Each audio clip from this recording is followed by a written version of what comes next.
آپ کو دھوکا کھانے کی فکر نہیں کرنی چاہیے۔ دھوکا؟ میرواز کی آنکھیں گہری ہو گئیں اور وہ خاموش ہو گیا۔ مہروانیہ نے اندازہ لگاتے ہوئے کہا، کیا آپ اور سہمان کے تعلقات اچھے نہیں ہیں؟ اس نے نظریں پھیر لی اور دبے لہجے میں بولی، کیا واقعی ضروری ہے کہ آپ خود کو تکلیف دیں، مجھے مہرو کہہ کر جھوٹ گڑیں اور مجھے مہر اسے جلانے کے لیے اپنے ساتھ لے آئیں؟ میرواز کے ہونٹوں پر کڑوی مسکراہٹ آئی۔ وہ سیٹ سے ٹیک لگا کر خشک لہجے میں بولا، کیوں؟ کیا تم اس کی فکر کر رہی ہو؟ میں؟ مہروانی کے الفاظ اس کے گلے میں اٹک گئے۔ اصل میں وہ میرواز کی فکر کر رہی تھی۔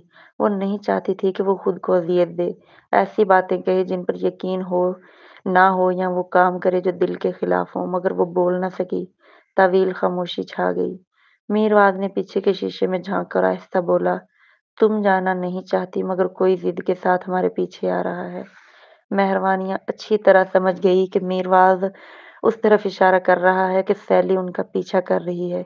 فوجی اڈے پر میرواز اور سیلی کے بیچ کے محبت بھرے لمحات یاد آتے ہی اور پھر میرواز کی اس کے لیے فکر مندی اور خیال رکھنے کی باتیں ذہن میں آتے ہی مہروانیہ کے دل میں شدید بے چینی اتر آئی۔ اس نے سر جھکا لیا اور مزید کچھ نہ کہا۔ میرواز نے اس کے افسردہ چہرے کو غور سے دیکھا۔ اس کی گہری آنکھیں بوجھل اور ابرو قدرے شکن آلود ہو گئے۔ ایک عجیب سا اضطراب اس کے دل پر چھا گیا۔ وہ سوچ رہا تھا کہ کیا وہ واقعی اس کے ساتھ رہنے پر اتنی نالاں ہے؟ کیا اس کے دل میں سہمان کے خیالات ہیں؟ کچھ لمحوں کی کشمکش کے بعد وہ اس کی پریشانی مزید برداشت نہ کر سکا۔ آخر کار بولا، تم کہاں اترنا چاہتی ہو؟ مہروانیہ نے لب کاٹے۔ دل میں ایک کسک سی اٹھی۔ اسے لگا جیسے آخر کار وہ اسے گاڑی سے اتار دینا چاہتا ہے۔ وہ مدھم آواز میں بولی، کہیں بھی ٹھیک ہے؟ سامنے والی سیٹ پر بیٹھے کمر نے فوراً کہا، میم ہم ہائی وے پر ہیں، یہاں گاڑی نہیں روک سکتے۔ گاڑی چلاتے ہوئے لوکاس بھی نہ رک سکا۔ وہ مسکرا کر بولا، میم ہمارے ساتھ چند دن فوجی اڈے پر چلیں، وہاں بہت لوگ آپ کو پسند کرتے ہیں، خاص طور پر تحقیقاتی شعبے کے ماہرین۔ وہ اکثر آپ کے بارے میں پوچھتے ہیں کہ آپ دوبارہ کب آئیں گی۔ یادداشت کھونے کے بعد سے مہروانیہ نے صرف اپنی دادی کو ہی اس کے لیے محبت کا اظہار کرتے سنا تھا۔ اس لیے جب لوکاس نے کہا کہ فوجی اڈے کے کئی لوگ اسے پسند کرتے ہیں تو وہ اچانک خوش ہو گئی۔ وہ آگے کو جھک کر مسکراتے ہوئے بولی، واقعی؟ لوکاس نے یقین دہانی کروائی، جی ہاں، ڈاکٹر لارنس تو اکثر آپ کا ذکر کرتے ہیں۔ اس نے موقع غنیمت جانتے ہوئے کہا، تو پھر میں انہیں دیکھنے جاؤں گی۔ لوکاس مسکرا دیا، میم اس بار میں آپ کو سنجیدگی سے سیلف ڈیفینس سکھاؤں گا، پچھلی بار کی طرح شرارت نہیں کروں گا۔ مہروانیہ نے ناک سے آواز نکالی اور پھر ہنسی دباتے ہوئے کہا، تو آپ مانتے ہیں کہ پچھلی بار آپ نے جان بوجھ کر مجھے تنگ کیا تھا؟ لوکاس نے ہنستے ہوئے کہا، غلطی میری تھی، مگر اب ایسا نہیں ہوگا۔ آپ جو بھی سیکھنا چاہیں میں پوری کوشش کروں گا کہ آپ کو سکھاؤں میم۔ مہروانیہ نے آہستہ سے کہا، لیکن میرے پاس طاقت ہی نہیں ہے۔ لوکاس نے نرم لہجے میں جواب دیا، طاقت پیدا کی جا سکتی ہے، پہلے تو زیادہ پروٹین کھائیں۔ اس سے پہلے کہ وہ بات مکمل کرتا ایک سخت آواز گونجی، ڈرائیونگ پر توجہ دو۔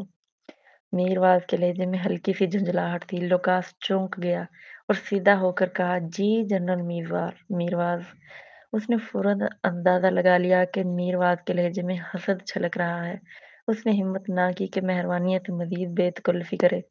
اچانک ہلکی اور خوشگوار فضا بوجھل اور سنجیدہ ہو گئی۔ مہروانیہ نے سیٹ سے ٹیک لگائی، فون نکالا اور خاموشی سے انٹرنیٹ براؤز کرنے لگی، دل ہی دل میں روٹھے ہوئے انداز میں۔ اچانک اس کے کانوں میں ایک دھیما سرگوشی سا ابھرا، اگر تم سیلف ڈیفینس سیکھنا چاہتی ہو تو میں تمہیں سکھاؤں گا۔ مہروانیہ چونک گئی، اس کے پاس بیٹھے آدمی کی طرف دیکھا۔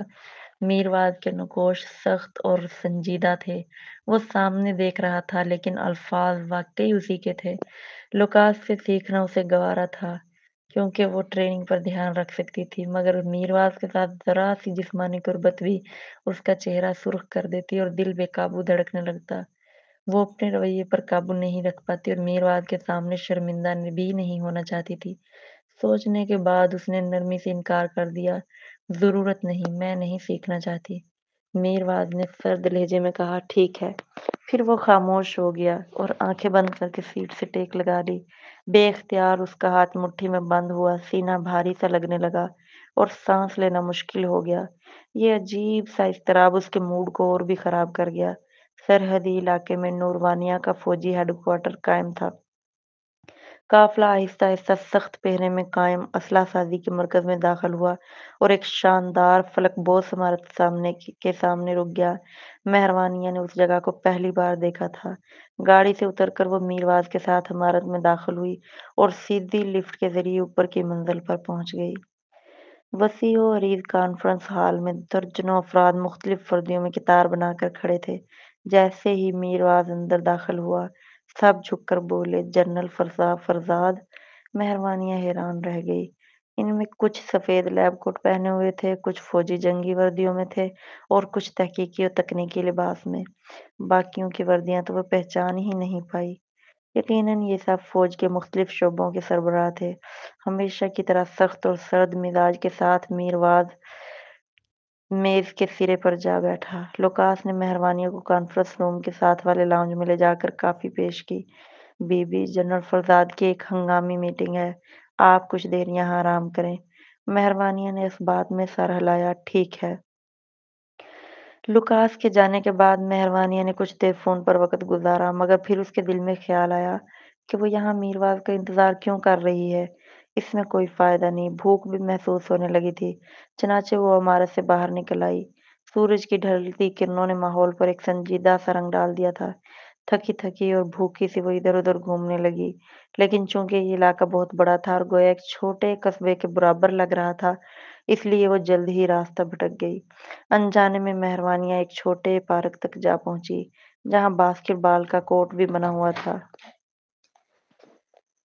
آگے بڑھتے ہوئے اس کے دل میں ایک عجیب سا اضطراب اترنے لگا۔ بھاری ہوا میں ایک سرد جھونکا شامل تھا۔ مہروانیہ نے فون نکالا اور میرواز کا نمبر تلاش کیا، لیکن یہ سوچ کر کہ وہ میٹنگ میں ہے، کال نہ کرنے کا فیصلہ کیا۔ اسی لمحے ایک پر اسرار سرسراہٹ کی آواز نے اسے چونکا دیا۔ وہ گھبرا کر مڑی۔ شام ڈھل چکی تھی اور گھنے درختوں کے سوا اندھیرے میں کچھ دکھائی نہ دے رہا تھا۔ کچھ غلط ہونے کا احساس ہوتے ہی اس نے آگے بڑھنا چھوڑ دیا اور پیچھے مڑ کر قدم اٹھانے لگی۔ اچانک ایک سایہ بڑے درخت کے پیچھے سے نکل کر اس پر جھپٹا۔ مہروانیہ کے منہ سے دہشت ناک چیخ نکلی۔ وہ حملہ آور کو دیکھ بھی نہ پائی تھی کہ اس نے زور سے اسے زمین پر گرا دیا۔ حملہ آور نے اسے دبوچ لیا اور ایک تیز دھار خنجر اس کے سینے کی طرف بڑھایا۔ بچاؤ! مہروانیہ نے پوری قوت سے چیختے ہوئے خود کو چھڑانے کی کوشش کی۔ خنجر جب اس کے سینے کی طرف بڑھا تو اس نے بے اختیار اپنے ہاتھ آگے کر کے اسے روک لیا۔ دھار اس کی ہتھیلیوں میں پیوست ہو گئی اور ناقابل برداشت درد نے اسے تڑپا دیا، لیکن حملہ آور زیادہ طاقتور تھا۔ اس نے زبردستی دباؤ ڈالا، جس سے مہروانیہ کا جسم کھسک گیا اور خنجر اس کے سینے کو چھو گیا۔ ابھی حملہ آور دوسرا وار کرنے ہی والا تھا کہ ایک دھاڑتی ہوئی آواز گونجی، رک جاؤ! لوکاس 100 میٹر دور سے پوری رفتار کے ساتھ دوڑتا آ رہا تھا۔ حملہ آور نے آتے ہوئے شخص کو دیکھتے ہی تیزی سے گھنی جھاڑیوں میں چھپ کر راہ فرار اختیار کر لی۔ زمین پر گری مہروانیہ ہانپتے ہوئے آنسوؤں کے دھندلکوں میں آسمان کو تک رہی تھی۔ اس کا وجود خوف سے کانپ رہا تھا۔ ہتھیلیوں اور سینے میں اٹھنے والا درد اسے یاد دلا رہا تھا کہ وہ اب تک زندہ ہے، مگر موت کے قریب پہنچنے کا ڈر اسے پھر سے اپنی گرفت میں لے رہا تھا۔ لوکاس تیزی سے آیا، اس نے مہروانیہ کو اٹھایا اور میڈیکل روم کی طرف دوڑا۔ اس کی آواز کپکپا رہی تھی، بی بی کچھ نہیں ہوگا، حوصلہ رکھیں، آپ کو کچھ نہیں ہوگا۔ مہروانیہ نے آنکھیں آہستہ آہستہ بند کر لیں۔ دل کی گہرائی سے وہ لوکاس کی زندگی بچانے پر شکر گزار تھی۔ فیلڈ اسپتال میں اس کا فوری علاج کیا گیا اور خون بہنا روک دیا گیا۔ خوف کچھ کم ہوا تو وہ بستر پر لیٹ گئی اور حملہ آور کی یاد تازہ کرنے لگی۔ اس لمحے راہداری میں بھاری اور تیز قدموں کی آواز گونجی۔ اس کے بعد دروازہ زور سے کھلا۔ چونک کر مہروانیہ نے دیکھا، میرواز سانس پھولاتا ہوا اس کے بستر تک آ پہنچا تھا۔ میرواز کا چہرہ غیر معمولی طور پر اداس تھا اور اس کی آنکھوں میں دکھ بھر آیا تھا۔ وہ سانس پکڑتے ہوئے بے ترتیب طریقے سے سینہ چڑھا رہا تھا۔ مہروانیہ نے کبھی میرواز کو اتنی گھبراہٹ میں نہیں دیکھا تھا، اس لیے وہ لمحہ بھر کے لیے حیران رہ گئی۔ جب سے میرواز وارڈ میں داخل ہوا تھا، وہ ایک لفظ بھی نہیں بولا۔ مہروانیہ نے حلق صاف کیا اور دھیمی آواز میں بولی، مجھے مسٹر ویگا کا شکریہ ادا کرنا ہوگا کہ انہوں نے وقت پر بچایا، میں اب ٹھیک ہوں۔ میرواز خاموش رہا، اس کی تیز رفتار سانس لینے میں کوئی قرار محسوس نہیں ہو رہا تھا۔ مہروانیہ اس کے رویے سے سخت خوفزدہ محسوس ہوئی۔ اس میں آہستگی سے پھیلتی ہوئی سختی نے اس کے جسم میں کانپ پیدا کر دی۔ اس نے اپنی زخمی ہاتھ اٹھا کر صبر سے وضاحت کی، حملہ آور نے میرے کے خنجر نے میرے سینے کو وار کرنے کی کوشش کی۔ میرے پاس چارہ نہ تھا، اس لیے میں نے ہاتھوں سے روکا اور خنجر ہٹ گیا۔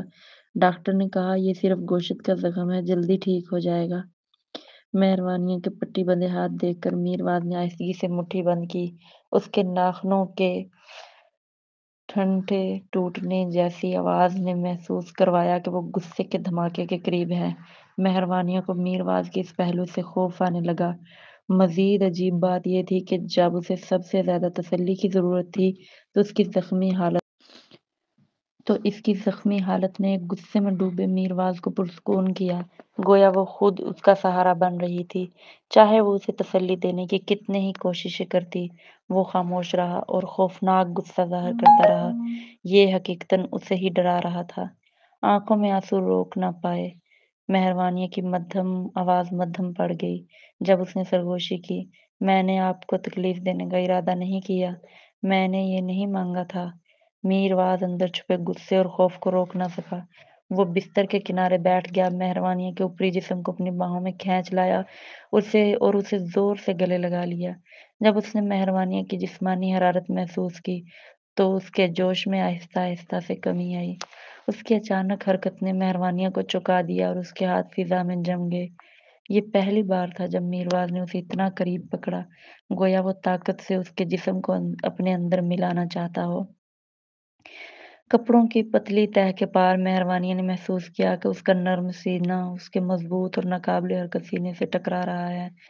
زخم درد سے دھڑک رہا تھا مگر وہ خاموشی سے برداشت کرتی رہی، حیرت و الجھن میں ڈوبی، سمجھ نہ پا رہی تھی کہ وہ ایسا کیوں کر رہا ہے۔ وہ اس قربت کی عادی نہیں تھی۔